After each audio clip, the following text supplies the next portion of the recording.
Hello viewers, আমাদের পাতালঘর চ্যানেলে তোমাদের সকলকে স্বাগত জানাই। পৃথিবীতে অনেক আইল্যান্ড বা দ্বীপ রয়েছে যেগুলোতে প্রবেশ নিষিদ্ধ। সেই আইল্যান্ডগুলোতে হয়তো প্যারানর্মাল অ্যাক্টিভিটি বা ঘোস্ট অ্যাক্টিভিটি দেখতে পাওয়া যায়, যেখানে মানুষ গেলে মৃত্যু নিশ্চিত। মৃত্যু নাও হলে মৃত্যুর থেকে কম কিছু হবে বলে আমার মনে হয় না। সেরকমই একটি দ্বীপ রয়েছে যার নাম নর্থ ব্রাদার আইল্যান্ড। নিউ ইয়র্কে প্রতি বছর লাখ লাখ পর্যটকরা ঘুরতে আসেন। সেখানের প্রত্যেকটি দর্শনীয় স্থানই পর্যটকদের আকর্ষণ করে। তবে সেখানকার নর্থ ব্রাদার আইল্যান্ডে প্রবেশ নিষিদ্ধ। নর্থ ব্রাদার আইল্যান্ডে এমন কি রয়েছে? নর্থ ব্রাদার আইল্যান্ড ছোট্ট একটি দ্বীপ এলাকা।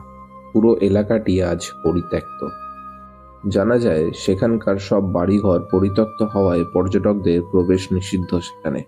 যে কোনো সময়ে সেগুলো ধ্বংসস্তূপে পরিণত হতে পারে। এই কারণে এই দ্বীপে জনসাধারণের প্রবেশ নিষিদ্ধ। ইতিহাস মতে এই সময় নর্থ ব্রাদার আইল্যান্ডেই গড়ে ওঠে কোয়ারেন্টাইন হাসপাতাল। 1614 সালে এক সংক্রামক রোগ ছড়িয়ে পড়ে এই দ্বীপে। এই আইল্যান্ডে অতীতে যেসব মৃত্যু হয়েছে সেসব মৃত্যু এই রোগের সঙ্গে জড়িয়ে।